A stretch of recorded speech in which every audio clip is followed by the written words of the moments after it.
Welcome to the Tamarind Learning Podcast, where host Dr. Kirby Ross-Plock speaks with experts on many topics relevant in the ultra-high net worth family wealth management space.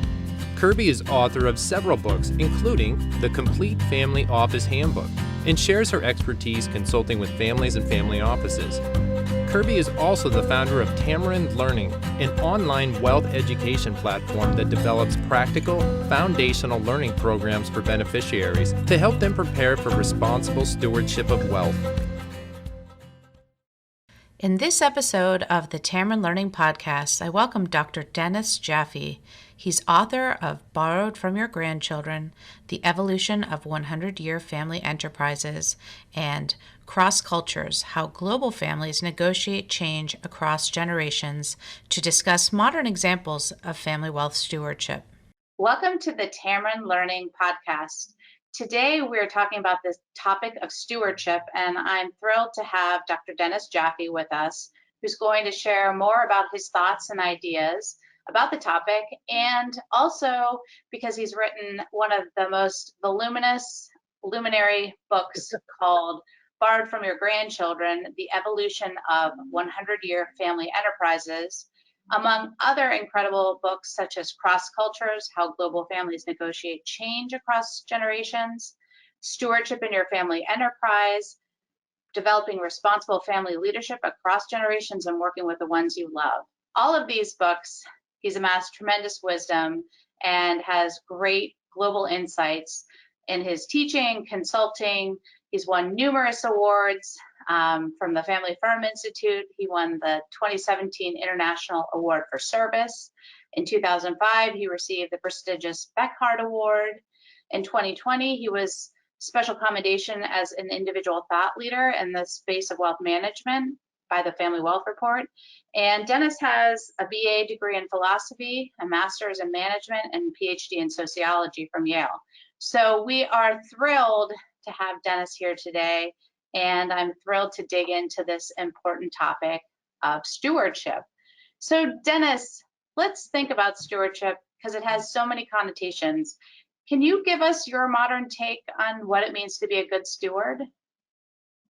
Well, it's a tremendously deep and central topic for family enterprises, so much so that I actually used it in the title of one of my books. And so the idea of stewardship is to help the next generation kind of develop a clearer sense of what it means to be an heir and a participant in the family wealth. So ownership has a kind of a personal meaning to most people, which is it's mine. I can do with it what I want. I have this new sweater, my sweater. But the idea of stewardship adds another dimension, and this is really important to families. The idea that there's a connotation of serving and taking care of the resource that you have. So you have the wealth, and it's yours, but it's not yours because it's yours to kind of have and enjoy. But there's also a responsibility connected to it, and this is what families are increasingly teaching their next generation. So the idea that you are an owner, but that doesn't give you an unlimited license, that there's some sense that the family will also contain people that haven't been born yet, and they want to benefit from this. And if you use it up or kind of overuse it, then it won't be available for them. So it's a discussion of that getting this wonderful gift from the family also entails some responsibility and some limits that family members don't ordinarily think about, and that therefore they have to discuss and make clear to members of the next generation that the nature of this gift includes a responsibility for stewardship. Excellent. And when we think about this concept, what are some of the characteristics or values that you feel like families espouse as it relates to stewardship? I mean, how does it connect? You talked about perpetuating, feeling like responsible to carry on. Tell us more about how that shows up. I mean, you've written some incredible books, but tell us how you see that show up in different families. Well, one thing that I've learned, I think all of us have learned, is that you don't instill stewardship by ordering people or delivering an edict. You will be a steward. Stewardship is a learning process, and so what I'd say is the values are really the implications of the concept itself. So the first one is that when you get the gift from the family also has to inform and teach the next generation exactly what that means. What does it mean to be a steward?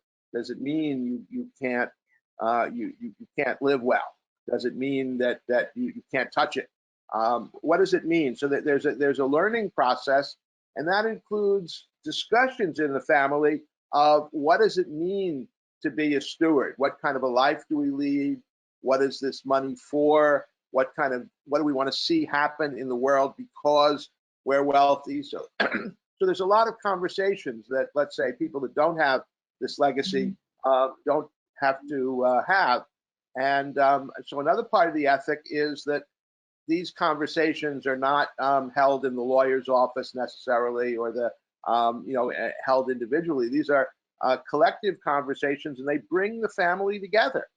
And the family talks about it. And the family, next generation, comes to see, aha, I see why stewardship is important, and I see why it's meaningful for me. So there's a kind of discussion of the social commitment, a discussion of what do we want to accomplish, what do we, and there's another element which I think is tremendously important, which is with the shared legacy and the stewardship comes some commitment to do something together that's more than just individual. Just being a good person is certainly fine and wonderful, but with the legacy and the wealth of that's collective in the family starts some discussions about what could we do together? What special thing might we be able to do that if we weren't just a bunch of individual people, we couldn't do? And so the family gets excited about that. So what I'm saying is that you have to shift people from feeling like the stewardship responsibility is a burden to the idea that the stewardship responsibility is really a capability and an opportunity to really do something that's meaningful and important to the next generation with the family wealth. I love that. I love that idea of stewardship as an opportunity and as a connection point for not just you as an individual, but to broaden and to make it a shared family experience that has weight and meaning that will likely have impact for generations to come if you set that expectation early on. I'm wondering if you have one or two families in mind, or don't have to name names, but just examples of how you've seen this take shape, because I'm sure our listeners would love to know more about what it looks like. Well, so this is not a theoretical concept. It's not my idea of what's a good thing. That in the book and in my study, I interviewed 100 families that had gotten together and been stewards across multiple generations all over the world. So this is what I learned is I have hundreds of interviews and stories of families, and this is what these families do. So here are two kind of interesting example. One, and these examples are ones that are not just one family, but I've seen this in different forms in several families. So a third or fourth generation young person may be in a family where that generation now has 30, 40, even 60 or 80 people. So they're not a family or a household anymore. They're kind of a community of people. And this next generation a person, kind of grows up and sees, gee, the people are moving different places. We don't live in the same town anymore. We're getting education. Some of us are living even in different countries. We're expanding. But it seems like the people in our generation are really, really interesting. And we just don't know each other well. We're not really connected. And so this person becomes what we call a family champion. and begins to take stewardship as being, let's get our generation together to kind of talk about who we are, to get to know each other. If we don't know each other, we don't really, we may benefit, but we don't really connect. So the next generation person begins to bring the cohort, the generation together. And this is very common in later generation families, that the new generation has to come together, get to know each other, get engaged, learn about the wonderful things that they're doing, sharing and networking. And so this is a task that the parents can't do for the children. The children has to do it, and then he or she has to reach out and bring everybody together, and also get the older generation on board, because sometimes this can be an expensive venture. So that's a great example of stewardship, and it's a common one, and it's someone who takes the message to heart and begins to do it. Another, again, common example, in the sense that it was several families, is a family member who says, wow, we have a great business. We've created a great company. And maybe in addition to the company, we have other investments. We have a family office. We have, we have a foundation. There's a lot of things that we do, but it's not complete. That, for example, in the legacy business that we have, we're not paying attention enough to sustainability, to the future of the environment. Our investments are making us wonderful, kind of returns and creating more wealth for the family, but we're not. I'm not really sure that they're, that they're fulfilling our values to create a world for the next generation. So they begin to convene a conversation about sustainability, and this is something that great large networks like the Family Business Network, which is a global network of families, have started to do, which is to say families should come together and talk about their values and talk about sustainability, and even reach out, even if they don't work in the business, reach out to the business, look at their investments, and begin to say, what is our score? What is our relationship with long-term sustainability? And what I find is that a member of the family kind of gets religion about this and gets excited, but it doesn't stop there, and it doesn't become an argument, with their father or mother. But it really is something that where the generation gets together and say, let's build upon what we have. Let's not throw it out. Let's not blame each other, but let's build, create some change in the business, the investments, the things that we do, so that it more clearly represents our social commitment. And these are wonderful opportunities. And again, these are ones that each of these I see in many families as a way of practicing and implementing their vision of stewardship and make it real for the family. That's fantastic. Thanks so much for those two great examples. The first one around stewardship really being driven by the up and coming generation, as you call them, the family champion, who might inspire a conversation with the more senior generation to talk about the collective and what stewardship means. And then the second one I heard you say was more focused on sustainability and the impact that sustainability might have in relationship to a family enterprise or to a collective family trying to identify how are they going to sustain this? What does this look like? And does it have maybe some social impact connotation, or how does it, again, bring family together? I love both of those examples. Dennis, in closing, are there any one or two takeaways that you think are most critical to stewardship and being successful at it? Well, I would say the takeaway is every family, whatever their level of wealth, has to have a conversation. Most families generally don't talk about wealth, and they therefore just kind of leave it for everybody to make their own conclusions. And I think the first step of every family is to get together and to say, what does our wealth mean to us in terms of our lives? How does it affect us? And most importantly, what is our wealth for? So we have more wealth than we can use. we have more wealth in some cases than we can even imagine. What do we want it to do? What's it for?